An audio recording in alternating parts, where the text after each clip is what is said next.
pengertian biolistrik. Biolistrik adalah energi yang dimiliki setiap manusia yang bersumber dari ATP atau adenosine triphosphate, di mana ATP ini dihasilkan oleh salah satu energi yang bernama mitokondria melalui proses respirasi sel. Kegunaan biolistrik. Biolistrik sendiri mempunyai beberapa kegunaan, yaitu sebagai berikut. Pertama, untuk pemakaian singkat dan merangsang otot syaraf. Untuk pemakaian lama dan merangsang otot yang telah kehilangan pensyarafan.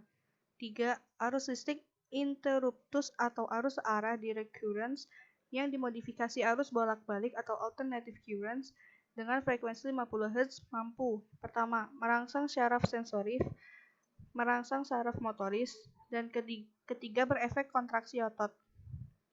Bisa juga untuk terapi orang yang terkena stroke. Cara kerja biolistrik. Cara kerja biolistrik bisa berupa alat yang digunakan dalam bidang kesehatan. Contohnya, yang pertama ada USG atau ultrasonografi. Yang kedua ada EEG atau elektroensefalografi. Yang ketiga ada EKG atau elektrokardiogram. Yang keempat ada ENG atau elektronistagmografi. Yang kelima ada elektrokauteri atau elektrosurgery. Yang pertama ada USG atau ultrasonografi, yaitu alat untuk mendiagnosis kondisi tertentu serta membantu dokter untuk menentukan prosedur medis yang tepat. Yang kedua ada EEG atau elektroensefalografi, yaitu alat untuk merekam aktivitas listrik dari otak dengan menggunakan pena yang menulis di atas gulungan kertas. Yang ketiga ada elektrokardiogram, yaitu alat untuk merekam segala aktivitas jantung, baik itu aktivitas normal maupun aktivitas tidak normal, lalu mendeteksi adanya penyakit jantung. Yang keempat ada ENG atau elektronistagmografi, yaitu sebuah metode yang digunakan oleh dokter untuk memeriksa pergerakan mata dan nistagmus, gerakan ritmik tanpa kontrol pada mata akibat tremor kecil yang cepat dan tidak terkendali. Dan yang terakhir ada elektrokauteri atau elektrosurgery, yaitu tindakan medis yang sering digunakan atau dilakukan pada saat operasi, seperti pengangkatan jaringan abnormal maupun menghentikan pendarahan.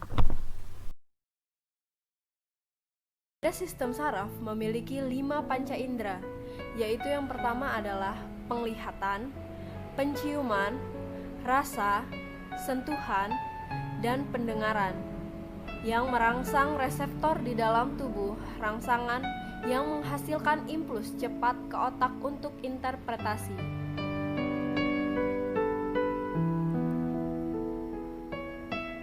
Pada akhir sesi ini, kita dapat menggambarkan yang pertama adalah sistem saraf dan kedua struktur dan fungsi neuron, sinapsis tulang belakang dan otak. Telah kita ambil contoh yaitu sentuhan dan lihatlah bagaimana impuls mencapai otak untuk interpretasi, yaitu menyentuh suatu benda, merangsang reseptor di bawah kulit. Nah, rangsangan ini menghasilkan impuls cepat yang dapat melakukan perjalanan melalui neuron ke otak untuk interpretasi neuron. Neuron ini adalah sel khusus yang ada di seluruh tubuh neuron. Titik terdiri dari tubuh sel dendrit dan akson. Rangsangan dari lingkungan eksternal menciptakan aksi potensial dalam neuron. Aksi potensial adalah arus listrik sederhana yang berjalan melalui akson dan mencapai sinaps. Sinaps ini adalah persimpangan antara dua neuron.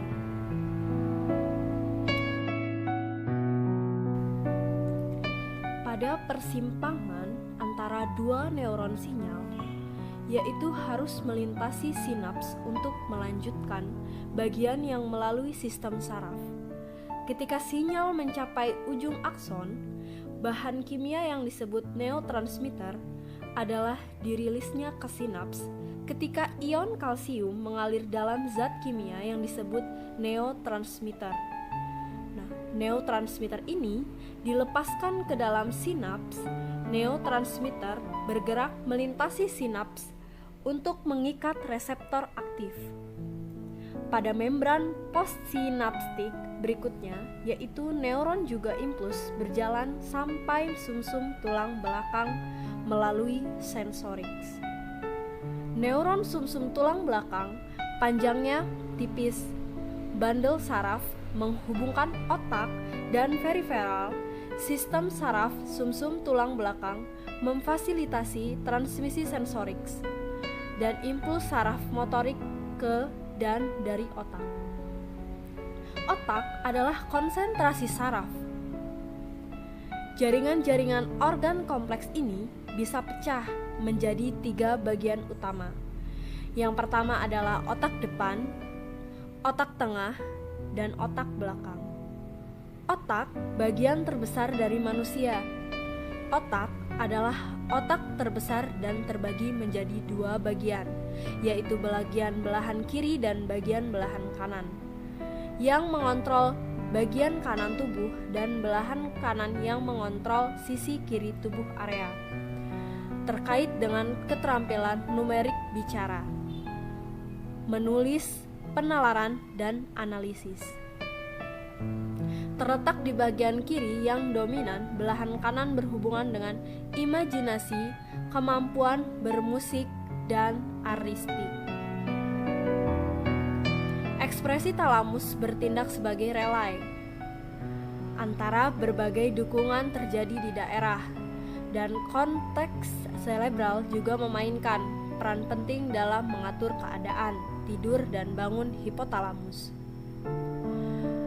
adalah pusat kontrol penting untuk rasa haus, darah, dan suhu tubuh.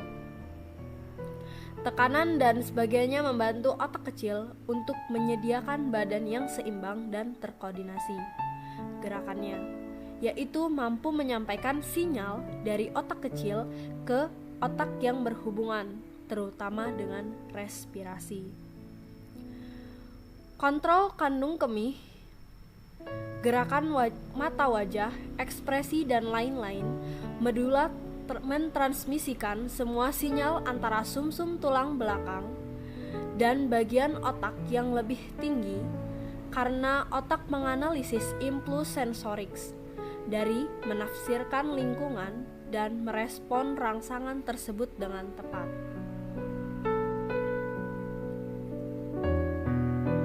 Rangsangan ini mencapaikan otot atau kelenjar melalui motor neuron untuk tindakan terkoordinasi.